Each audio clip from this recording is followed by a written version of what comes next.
அன்பின் உள்ளங்களே, ஒரு அற்புதமான வெப் சீரிஸ் த சோசன் அப்படி என்று அழைக்கப்படக்கூடிய ஒரு வெப் சீரிஸ் 5 பாகங்கள், 5 சீசன்ஸ் வந்துவிட்டன. 6வது சீசன் வரப்போகின்றது. இன்னும் ஒரு சீசன், அத்தோடு இந்த சோசன் சீரீஸ் முடிய போகின்றது. இந்த சோசன் சீரீஸ் எதை குறித்தது அப்படின்னு சொன்னால், இயேசு ஆண்டவருடைய வாழ்க்கை வரலாற்றை குறித்தது. உலகத்தில் இந்த சீரீஸை பார்க்கக்கூடியவர்களில் 3/2 பங்கு கத்தோலிக்க மதத்தை சாராதவர்கள் அப்படின்னு கணக்காய்வு சொல்லுகின்றது. இதே நான் உங்களுக்கு சொல்கிறேன் அப்படின்னு சொன்னால், இயேசு கிறிஸ்து ஆண்டவரை ஒரு சாதாரண மனுஷன் போன்று நம்ம எல்லாரும் ஃபீல் பண்ணி பார்க்கக்கூடிய அளவுக்கு, ரிலேட் பண்ணி பார்க்கக்கூடிய அளவுக்கு அவரை சித்தரித்து காண்பித்து இருக்கிறாங்க. இந்த சீரீஸில் ஒரு கட்டம் வருது. 2 பசங்க, அதில் ஒரு பையன். இந்த 2 பேரும் விளையாடிக்கிட்டு இருக்கிற நேரத்தில் ஒருத்தன் என்ன பண்ணுறான், மரத்தில் ஏறுறான். மரத்தில் ஏறி அங்கே இருக்கிற கொப்பை பிடிக்கும்போது அந்த கொப்பு உடஞ்சி கீழே விழுறான். கீழே விழுந்ததும் அவனை தூக்கிட்டு போகிறாங்க. ஏன்னா அவனால் நடக்க முடியல, அவனுடைய கால்கள் முறிந்து போன நிலை. இப்போது இவனும் இவனுடைய சகோதரனும் 2 பேரும் தான். அப்போது கால் உடைஞ்சவனுக்கு கால் சரி வரவே இல்லை. இதற்கிடையில் கால் உடையாத நல்ல நிலையில் இருக்கக்கூடிய மற்ற சகோதரன் என்ன பண்ணுறான், இந்த சகோதரனை விட்டுட்டு போர் புரிவதற்காக பயிற்சி எடுக்க தீவிரவாத குழுக்களோடு போய் சேர்ந்து கொள்கிறான். அருமையாக சித்தரித்து காண்பிக்கப்படுகின்ற காட்சி இது. அதற்கு அப்புறமாக காண்பிக்கிறாங்க, இவன் நல்ல ஒரு இளைஞனாக, போருக்கு தயாரான ஒரு தீவிரவாதியாக உருவாகிய நிலை. இப்போ என்ன பண்றாங்க, இவனை அனுப்பி வைக்கிறாங்க குறிப்பிட்ட ஒருத்தரை கொல்லும்படியாக. அந்த குறிப்பிட்ட ஆள் யாரு அப்படின்னு சொன்னா, அவர்தான் பிலாத்துவுக்கு படை தலைவனாக இருக்கக்கூடியவன். அவனை கொல்லுவதற்காக இவனை அனுப்புறாங்க.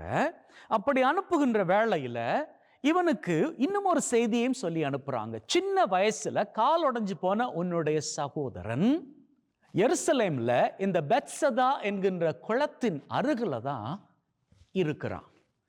அவன் அந்த குளத்துல தண்ணீர் கலங்குகின்ற பொழுது இறங்கி சுகமடையும்படியாக அங்கே இருக்கிறான். நீ விரும்பினால் உன்னுடைய சகோதரத்தை போய் பார்க்கலாம் அப்படின்னு அவனுக்கு ஒரு வாய்ப்பும் கொடுக்குறாங்க. இந்த 2 சகோதரங்களும் சந்திக்கிற அந்த நிலையை காண்பிப்பாங்க. அவ்வளவுக்கு தத்துரூபமாக இருக்கும். இப்போ போர் புரிவதற்காக தீவிரவாத படையில போய் சேர்ந்து பயிற்சி எடுத்துக்கொண்டு ஒரு நல்ல தீவிரவாதி என்கிற நிலையில வந்திருக்கக்கூடிய சகோதரன், அவனுடைய பெயர் சீமோன். வேதத்தில் வாசிக்கிறோம் இல்லையா, தீவிரவாதி ஆகிய சீமோன் அப்படின்னு சொல்லி. சீமோன் வர்றான். வந்தவன் என்ன செய்யறான், வந்துட்டு பார்க்கிறான் தன்னுடைய சகோதரத்துக்கு எந்திரிக்க கூட முடியாது. அப்போது 2 பேருக்கு இடையிலையும் போய்கொண்டு இருக்கக்கூடிய ஒரு உரையாடல். இந்த உரையாடலில் இவன் தம்பியை பார்த்து சொல்லுவான், யார் நீங்கள்? நான் தான் உன்னுடைய தம்பி அப்படின்னு தம்பி அண்ணனுக்கு தன்னை அறிமுகப்படுத்துவான். ஓ அப்படியா, சரி எங்கே போயிருந்த? இத்தனை வருஷ காலமாக 38 வருஷம் ஆயிடுச்சு, எங்கே போயிருந்த? இல்லை, நம்முடைய மக்களை விடுதலை செய்வதற்காக, விடுவிப்பதற்காக போயிருக்கு. அதற்காகத்தான் நான் இந்த படையில் சேர்ந்திருக்கிறேன். அதுக்கு இவன் என்ன தெரியுமா சொல்லுவான், ஊர் உலகத்தெல்லாம் விடு, உன் சொந்த சகோதரத்தை பாரு, நான் விடுதலையான நிலையிலையா இருக்கிறேன், என் நிலையை பாரு, என்னால் தனிச்சு எந்திரிக்க கூட முடியாது. அப்போ இந்த சகோதரன் என்ன பண்ணுவான், லாங் ஸ்டோரி ஷார்ட் சொல்லுவான் ஒரு காரியம். இந்த பாரு, நீ என்ன சொன்னாலும் சரி, என்னுடைய மக்களுக்காக போராடுவது தான் என்னுடைய லட்சியம். ஒருவேளை நான் மக்களுக்காக போராடாம இருக்கணும் அப்படின்னா, நீ வணங்குகிற தெய்வம் உன்னை சுகப்படுத்தி நீ எந்திரிச்சு நடக்கிறத நான் பார்த்தால் இந்த தீவிரவாதத்தை நான் முற்றுமுழுதாக விட்டுருவேன். அப்படின்னு சொல்லிட்டு இந்த சகோதரத்தை விட்டுட்டு அவன் போவான்னு சொன்னா, அவன் யாரை கொல்லணுமோ அவன் இவனுடைய கண்ணில் பட்டுருவான். ஆகவே என்ன பண்ண, எல்லாம் ரெடி பண்ணிட்டு அவனை கொல்லுவதற்கு ரெடியாக கத்தி எடுத்துட்டு போயிட்டே இருப்பான். போயிட்டு இருக்கிற நேரத்தில் இங்க இயேசு வந்து இந்த 38 வருஷ காலமாக வியாதியில கிடந்த இந்த சகோதரத்தினுடைய சகோதரத்தை சுகப்படுத்திட்டு அவரை படுக்கையோடு எந்திரிச்சு போகும்படியா சொல்றான். அவன் எழுந்து நடந்து வர்ற நேரத்தில் இந்த பக்கமாக இவனுடைய சகோதரன் கத்தி எடுத்துட்டு அவனை குத்தும்படியாக, யாரு, பிலாத்தினுடைய அந்த படைத்தலைவனை குத்தும்படியாக போய்கிட்டு இருக்கிற நேரத்தில் திடீரென்று பார்த்தால் அங்கு ஒரு வீதி வழியில இவன் கண்களுக்கு ஒருத்தர் தெரிய, யாரென்று பார்த்தால் எந்த சகோதரம் எந்திரிச்சு நடந்தா மெய்யான தெய்வம் உன்னை சுகப்படுத்திட்டார் அப்படின்னு சொல்லி நான் நம்பி இந்த காரியங்களை எல்லாம் விட்டு விடுவேன் அப்படின்னு சொன்னானோ, அதே வார்த்தைகள் அவருடைய மனதுக்கு தோன்றுகிறது. உடனடியாக அவன் எல்லாவற்றையும் விட்டு தன்னுடைய சகோதரத்தை சுகப்படுத்தியது யார் அப்படின்னு சொல்லி தேடி கண்டுபிடித்து அறிந்து கொண்டு இயேசுவின் சீடனாக போய் சேர்ந்து கொள்ளுகிறான். அன்பின் உள்ளங்களே, தத்துரூபமான காட்சி, பார்ப்பதற்கு அழகாக மாத்திரமல்ல, அழுகையை கூட கொண்டு வரக்கூடிய காட்சி. அவ்வளவுக்கு அற்புதமாக சித்தரித்து காண்பிக்கப்பட்டு இருக்கக்கூடியது. இதில் நான் உங்களுக்கு சொல்லிக்கொள்ள விரும்புகிற காரியம் என்ன தெரியுமா? அங்கே இயேசு வருகிற பொழுது அங்கே நிறைய பேர் இருப்பாங்க. என்னுடைய மனதில் எழுந்த கேள்வி என்ன தெரியுமா? நிறைய பேர் இருக்கிறாங்க தேவையில்லை. அப்போ இந்த தேவையில் இருக்கிற எல்லாரையும் என் இயேசு சுகப்படுத்தலை, இவனை மாத்திரம் இயேசு சுகப்படுத்துறாரு அப்படி என்கின்ற கேள்வி என்னுடைய மனதில் எழுந்தது. அதற்கு அற்புதமான ஒரு பதிலை அந்த காட்சியில் வைத்திருக்கிறார்கள். எப்படி தெரியுமா? இயேசு ஆண்டவர் வர்றாரு, வந்துட்டு இவன்கிட்ட கேட்குறாரு, சுகமடைய விரும்புகிறாயா? அவனுக்கு புரியவே இல்லை. அவன் சொல்லுவான், எனக்கு ஒருத்தருக்கும் உதவி செய்யலை அப்படின்னு சொல்லி.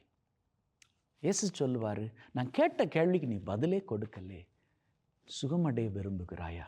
அதுக்கப்புறமா ஒரு காரியம் சொல்லுவார், இந்த இடம் உனக்கு தேவையே இல்லை, நீ இந்த இடத்துக்கு சொந்தமானவனே கிடையாது, நீ எந்திரி போகலாம். அதாவது அவர் சொல்ற காரியம் என்னன்னா, அங்க இருக்கக்கூடியவங்களுக்கு ஏதோ ஒரு விதத்துல உதவி இருக்குது. அவங்க தண்ணீர் கலங்குகிற பொழுது அவர்கள் நம்பிக்கை நிமித்தம் அந்த தண்ணீர்ல இறங்கி அவர்கள் சுகமடையலாம். அவர்களுக்கான வாய்ப்பு அங்க கிடக்குது. ஆனா உனக்கான வாய்ப்பு கிடையவே கிடையாது. நாம் வந்திருக்கிறேன், வாய்ப்பு இல்லாத இடத்துல நாம் வந்திருக்கிறேன், நான் உனக்கான விடுதலையை கொடுப்பேன். இன்னைக்கு எத்தனை பேர் வாய்ப்புகள் இன்றி எல்லாம் முடிஞ்சிருச்சுது, வாழ்க்கையே முடிஞ்சிருச்சுது, விரக்தியின் சூழ்நிலையில விரக்தியின் ஓரத்துக்கு தள்ளப்பட்டு அவ்வளவுதான் அப்படிங்கிற நிலையில் இருக்கிறீங்க. உங்களை தேடி இயேசு வருகிறார். அன்னைக்கு 38 வருஷ காலமாக குளத்தின் அருகில கடந்தவனை நோக்கி வந்தது போல உங்களை நோக்கி ஆண்டவர் வர்றாரு. கலங்க வேண்டாம், கவலைப்பட வேண்டாம். மற்றவர்களுக்கெல்லாம் வாய்ப்பு இருந்தது, கொஞ்சமாவது வாய்ப்பு இருந்தது. இவனுக்கு 38 வருஷ காலமாக கொஞ்சம் கூட வாய்ப்பே கிடைக்கல. ஆனா அவன் பொறுத்திருந்த அந்த 38 வருஷ காலத்திற்கும் பயனாக ஒரே நொடி பொழுதில் முழுவதுமான விடுதலையை பெற்றான்.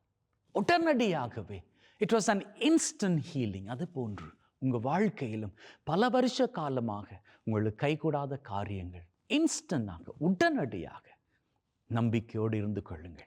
உடனடியாக உங்களது வாழ்க்கையில் கிடைக்கத்தான் போகிறது.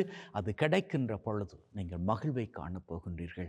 அது இதுவரை உங்களுக்கு சுகமடையாத வியாதியாக இருக்கட்டும், இதுவரை கிடைக்காத குழந்தை பாக்கியமாக இருக்கட்டும், இதுவரை கைகூடாத திருமண பந்தமாக இருக்கட்டும், எதுவாக வேண்டுமானாலும் இருக்கட்டும், ஆண்டவர் நினைத்தால் உடனடியாக உங்களது வாழ்க்கையில் ஆசீர்வாதத்தை கொடுக்க முடியும். கொடுக்கிறார், பெற்றுக்கொள்ளுங்கள். ஆமென்.